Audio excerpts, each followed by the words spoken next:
Жалағат, құлым саған наманат, сақтағайсың салауат, Мәдинәдә Мұхаммед, Түркістанда Қожахмет.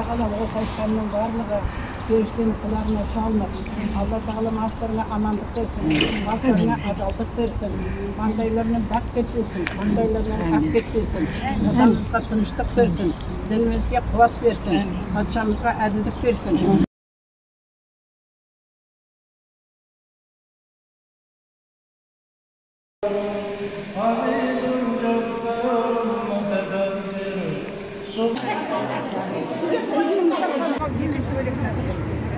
Сондықтан ешкім бұл жерде атауды өзіміз солай қойдық. Қазақ аналар бұның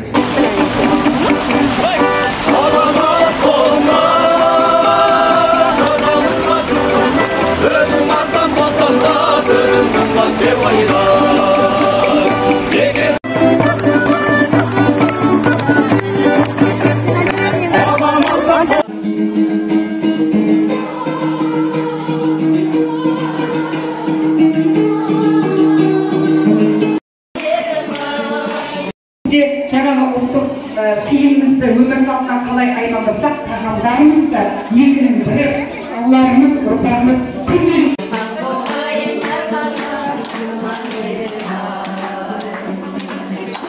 қандай керемет өнеге, қандай әдемісіздер аналар. Қош келдіңіздер. Керемет, өнімдеріңіз өтімді болсын, көбейе берсін. Қолданыс аясы кеңейе берсін. Қош келдіңіздер. Бүгінгі мерекелеріңіз құтты болсын аналар. Құтты болсын. Бүгінгі мереке.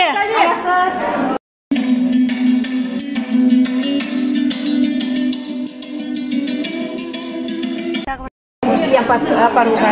Міне осындай ол өнерімізді жаңғыртып, дәстүрімізді шақыртып, осындай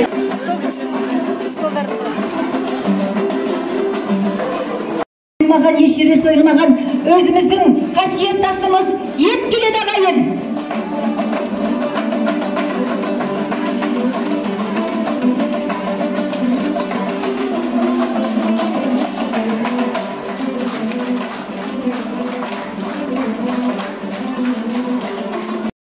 Осы қуырылған бидайды мына үстінде тесігі бар, содан салып айналдырамыз, мынадай қалқан шығады. Бұның жау жүрек деген атының өзі біздің жау жүрек бабаларымызға арналған. Олар күн ұзақ қарны ашып жаугершілік заманда өмір сүргенде бұны жеп алып тоқ жүреді.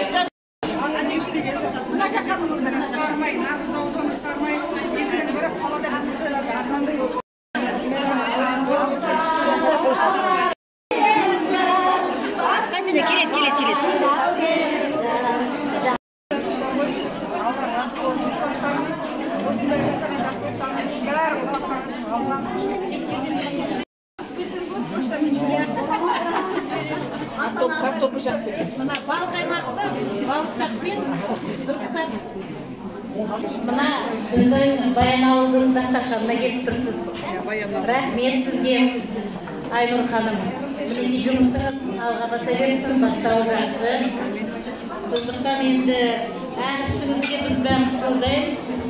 Бәрі әжелер, аналар дегендей, бәріміз анамыз ғой. Мінекей келешегі мол деп ойлаймын осы.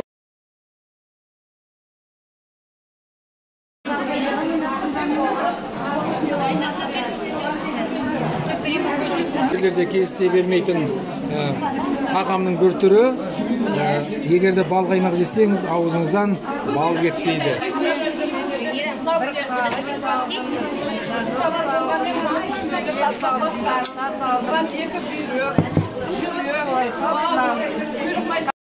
Бұл табарда екі бүйрек салынады ішіне, өйткені екі жаққа да бүйрек ұқтырсын дегендей. Жүрек салынады, жүрегім екі жаққа бірдей соқсын дегендей. Ішінде дағы да бауыр салынады. Бауырыңды еш уақытта ұмытпа, бауырың жаныңнан қалмасын дегендей. Және құйрық май салынады. Бұндағы себеп құйрық майлы барған жерінде майлы да жайлы, екі жақтары жайлы тұрсын дегендей.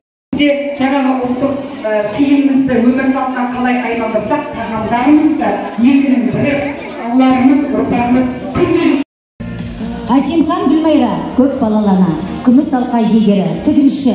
Жас кезінен бастап тігіп, ойы өрнекті өзі ой, сызып, киім үлгілерін тігумен айналысты. Киіммен, қол киіммен. Осыны біздің аналарымыз тартып отырып, осылай тартып отырып, қалқан жасаған түрлі дәнді дақылдар.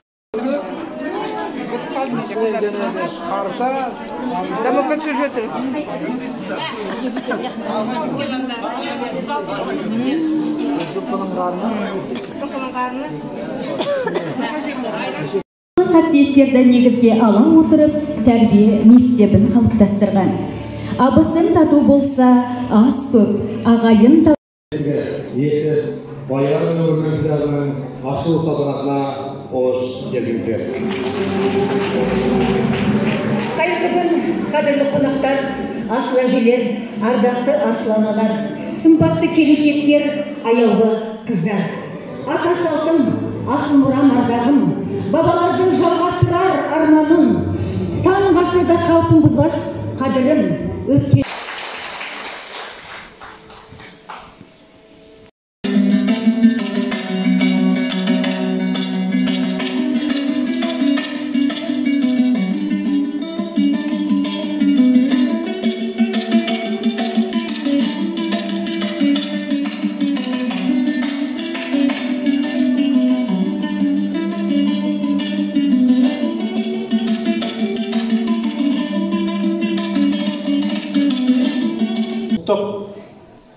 дәстүрімізді, ұлттық құндылықтарымызды халыққа насихаттауға бағытталған үкімет емес үйді біз қолдауға әрдайым дайынбыз. Ақ жол тілейміз. Болуға лайықты болуға тырысу, атына заты сай болуға тырысу. Өйткені қыз ұлтының ұялды деп қарайтын болса, расында да қазақтың анасы деп қарағанда шіркін деп сүйсініп, бізге қарап жаңағы үлгі алатындай жағдайға жету, алға қойған мақсатымызда. Ал дәстүрге жол деген біздің міне болашағымызға салып беріп жатқан даңғыл жолымыз. Өздеріңіз сияқты осындай елім, халқым, жұртым деп жанын ұшырып жүгіріп жүрген аналарымыз бар да, біздің ұлтқа ешқандай қорқыныш жоқ. Аллаға сансыз шүкір. Жалқын емес, жалпын қымбат, алтын емес, салтын қымбат демекші. Ата дәстүр салтымызды құрметтеп, дәріптеп, атадан балаға жеткізу әрбір қазақ азаматының парызы деп ойлаймын ағайын. Міне, қазақ алтыннан да салтын жоғары қойған халықпыз. Тарихтың қай кезеңіне үгіліп келсек қарасақ та, ұлттың ұлт болып сақтап қалуына тікелей аналар қатысты болған.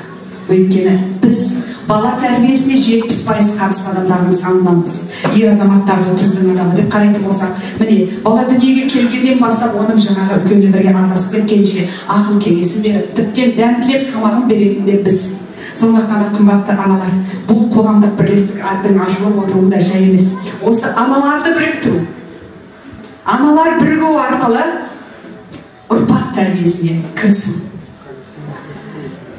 Мынау шыны керек, осындай ақ жаулықты аналарымызды әрқашанда көрген сайын көзіме жас келеді. Керемет, мейірімнің нышаны.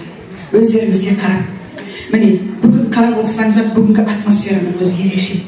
Бір апаларымыздың түріне қарасаң, мейірім жаңағы нұрын шашып отырған шетінен керемет дана аналарымыз жиналып отыр. Ұрпақтың тәрбиесіне жайбарақат қарамайтын, не болар екен болашақ? Болашақ үшін мен не істей алам? Ұлтым үшін, қазағым үшін не істей алам дейтін аналар жиналып отыр. Міне, артта отырған жаңағы ағаларымыз қарап сіздерге тамсанып отыр. Аппақ бас киіммен қандай керемет дейді. Расында да.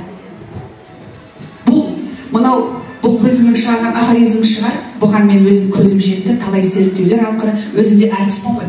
Әртістің рөлі шықпай жатса, киімін кигізіп ойнайтын рөлдің сол кезде жаңағы образ арқылы ол жаңағы өзінің жасайтын образын тауып алады, киілген киім арқылы, жасалған грим арқылы. Сол сияқты біз ұлттық киімімізді кию арқылы, дресс-код деп қазіргі заманның атымен атағанда, дресс-код арқылы ішкі ұлттық кодымызды оятуға жұмыс жасап жатырмыз.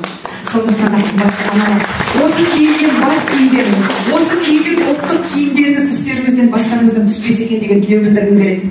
Өйткені бұл желі ақ кимешек бүгін киіп ертең шешетін нәрсе емес. Жаңағы жаңа жылға киініп келетін киімдердің санынан емес. Бұл біздің ата бабамыздың бізге мұра қылып қалдырып кеткен. Әурет жеріңді жауып жүр, сен нағыз әйел бола болған кезде ғана ер азамат өзінің еркек ретінде сезіне алады. Солай емес пе? Жаңа міне ағаларымның замандас, жаңағы ішкі саясаттан келген замандас інімнің көзіне қарап отырмын. Қыздар келіп жаңағы сахнаға ән айтып жатқанда қалай сүйсініп қарап отыр. Өйткені арасында да мен осы жақында басымыздан өткен оқиғаны айтып өтейін. Жаңа ұлттық комиссияның мүшесі деп айтып отыр ғой. Сол 8 наурызда өткен жаңағы концертте, Шәмшінің кешінде мен Тоқаев мырзаның қасына отырғызды. Сол кісінің қасында отырдым. Ол отырыстың өзі жай отырыс болмады. Bir жұма болмай Тоқаев мырза ұлттық киімде күнделікті жүріңіздер деген үндеу тастады. Білесіздер ме? Бұл ақ кимешектің киесі. Ол кісінің де ішкі бір кодын аша білген секілдіміз. Осы бір кимешектің арқасында. Аллаға шүкір. Мынау жүрген жерде айтам, кимешек кию арқылы өзінің жолың болады дейді. Мынау бір жастар сұрақ қойып жатады. Ол кимешектің жол болуға қандай қатысы бар дейді? Тікелей қатысы бар екен. Өйткені біз осы етек жеңімізді жинамай қалай солай ашық тесік жүру арқылы әйелге тән көптеген қасиеттерімізді жоғалтып алады екенбіз. Ұзын көйлек, төгілтік кию арқылы өмірінде төгіліп әдемілене бастайды екен. Ақ кимешек кию арқылы аппақ негізі басыңа қарсын деп тағады ғой орамалды. Миыңда өзіңді жөндей бастайсың, аузыңды жөндей бастайсың. Аузыңдағы жаңағы жөндеу басы арқылы іс-әрекетің жөнделе бастайды. Іс-әрекетің жөнделгеннен кейін адамның өмірі жөнделеді. Солай емес пе? Бір жүйеге келеді. Адамға жақсылық тілеу. Өзіміз аз ғана тазының басына шыққан шаштай десем де артық айтпайтын шығармын. Аз халықпыз ғой. Неге бір-біріміздің тілеуімізді тілемеске? Біреудің қуанышына қуана білсең, Алла тағала 2 есе қылып, 10 есе қылып қуаныш береді деп жатады. Біз қазіргі заманда ғайбаттау, артынан айту, біреуді сыртынан сөгу деген нәрсені қоюымыз керек, қымбатты балалар. Болашағымыз мықты болсын десеңіздер. Өйткені ананың қолында көп нәрсе бар. Ананы дүниенің діңгегі деп жатамыз. Біз жаман ойлау арқылы, біреуді ғайбаттау арқылы өзіміздің болашақ, балаларымыздың, немерелеріміздің жолын жабамыз. Кей кезде жылап отырады аналарымыз. Неге ана баланың, ана немеренің жолы болмай жатыр деп. Сол кезде біз бір сәт өзімізге үміт көрдік па? Аузымыздан шыққан сөзге фильтр, орысшалап айтқанда, фильтрдан тазалап өткізіп көрдік пе? Қанша күнәнің Құранда да бар, өздеріңіз білесіздер. Күнәнің көбі тілінен кейін өзіміз білеміз. Қазір өзіміз аузымызды тазалайық, іс-әрекетімізді тазалайық, бір-бірімізге деген көзқарасымызды түзейік. Бір қазақтың баласымыз, бізге бәрі жетеді. Алла тағала әркімге өз несібесін бөліп беріп қойған. Сондықтан да қымбатты ағайын, барлығымызды бірлікке шақырамын.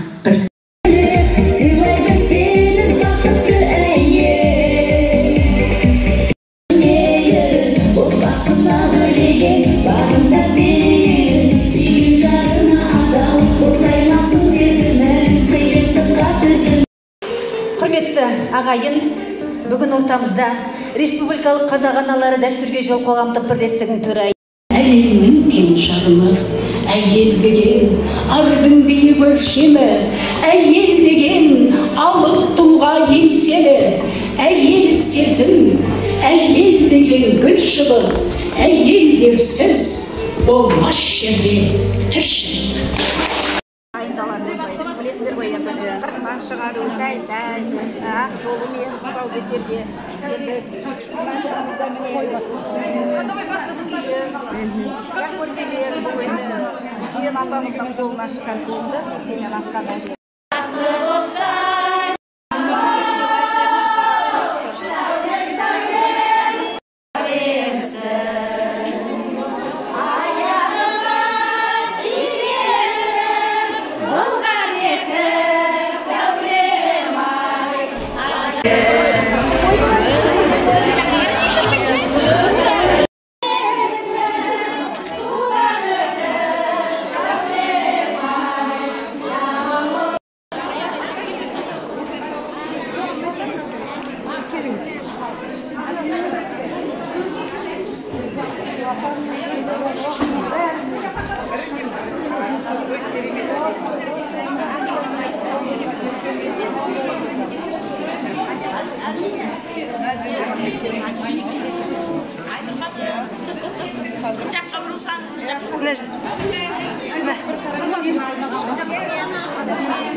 Башланышы.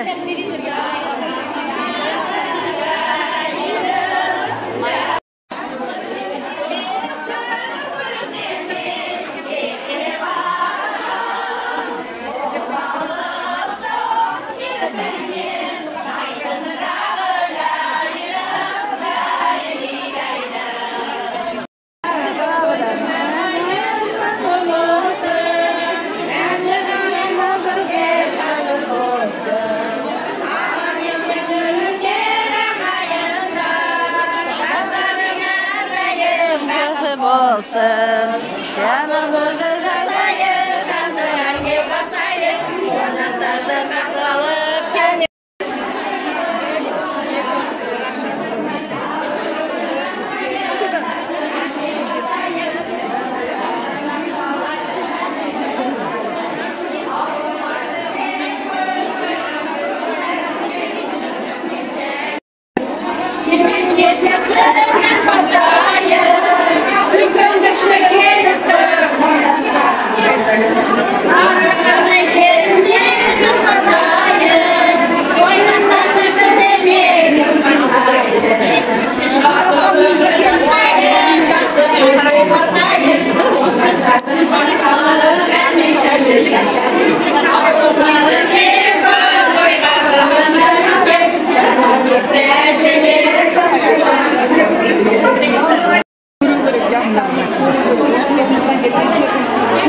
Жан-жаққа шығарып таныстыруымыз керек. Бұны өз өндірісімізді өзіміз қолдап, жаңа қазақты байытуға өзіміз жұмыс жасауымыз керек.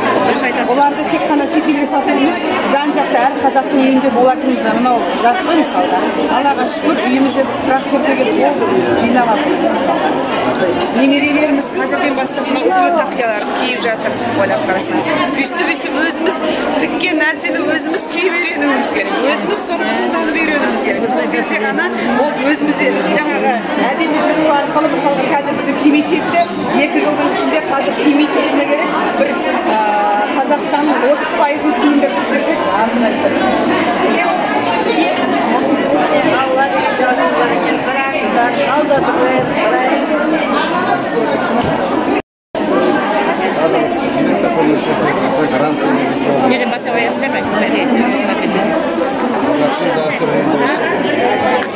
Қазақ аналарының мына шеберлік өнерлері тереңде жатыр. Сондықтан халық қалаулылары қазайық көрейік. Керемет. Қазақ аналары дәстүрге жолмен бүкіл қазақтың әртісін бәрін шығарып жатырмыз.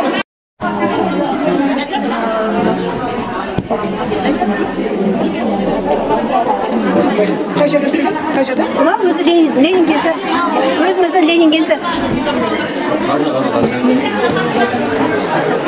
Айнұр ханым, бізде оқушылар да қазір мүшелікке қабылданып, оқушылар да керемет бұйымдарды жасап жатыр.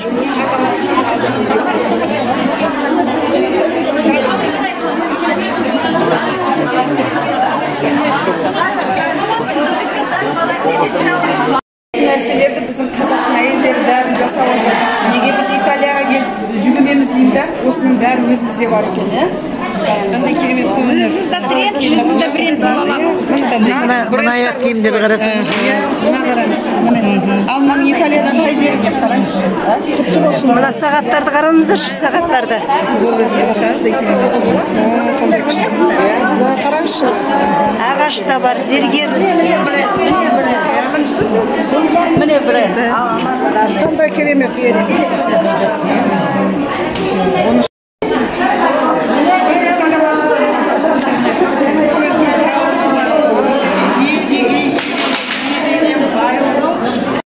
Ой, кішкентай ғана Мәриям.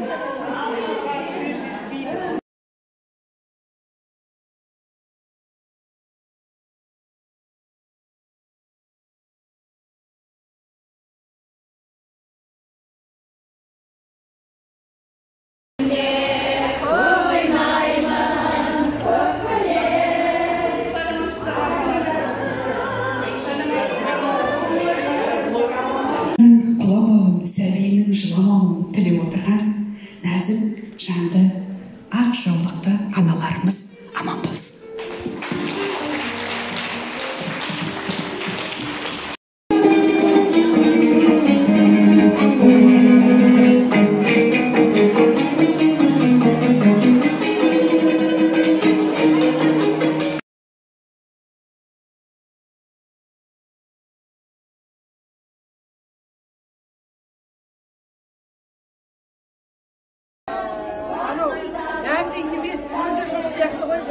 қалай дайындасаң да пайдасы расында да бұл жерде қазір қандай ауруына да ем қылмақтар десек те артық айтпайтын шығармыз. Нағыз мысалға артық ештеңе жоқ. Мына жерде сармай, нағыз заузаның сармайы екінің бірі қалада біз бұндайларға армандаймыз.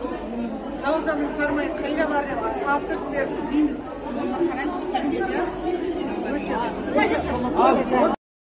Жаман болса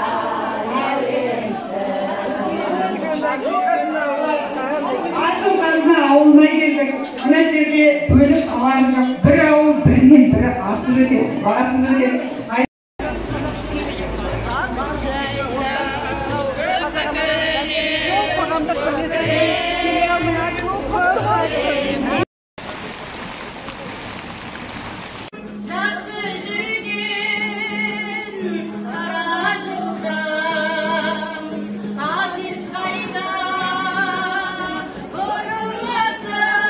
Gülüm, gülüm, bir anbakta bulbulum. Ümitim gülüm, gülüm, bir anbakta bulbulum. Toy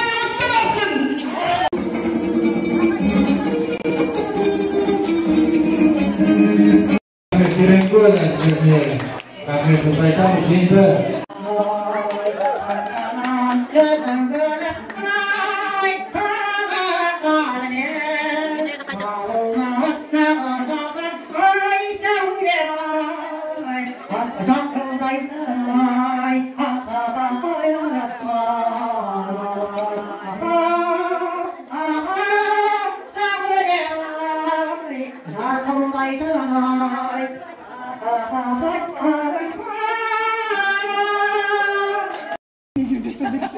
Но только мне блюда не ничего.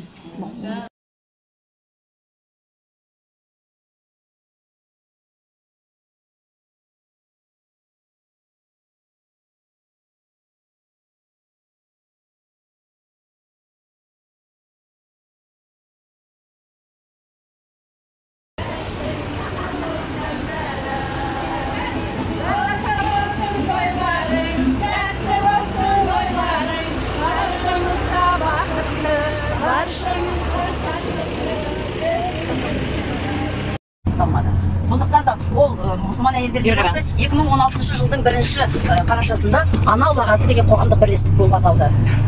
Бүгінгі күнде ассамблея құрамында аналар кеңесі, қалалық аналар кеңесі, оқу орындарындағы аналар кеңесі, кәсіп орындарындағы аналар кеңесі өзінің жұмысын 40 санынан да асып еңбек етіп жатыр. Себебі барлық жақсылық, барлық бастау, барлық құндылық анадан басталады. Ана деген сөзді қашанда адам ылғи бас әріптен жазу керек. Себебі ананың қанымен, ананың жанымен, ананың сөзімен, ананың тәлім тәрбиесімен адам өмірге сол уыздан дәм татып қадам басады. Ол ер азамат ештеме істемеді деген емес. Ер азамат асыраушы, сақтаушы, қорғаушы. Ана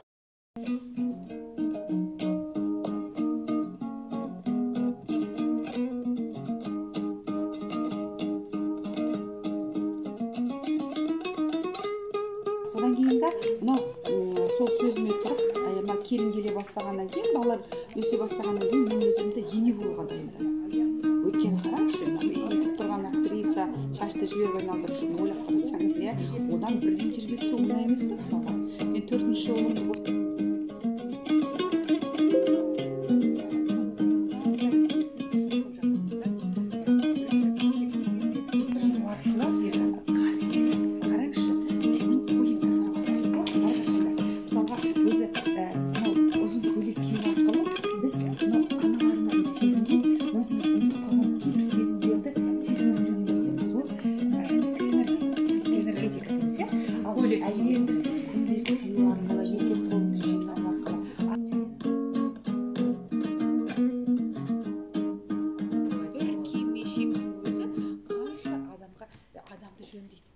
ал енді іс-әрекетпен аузыңыз тазарған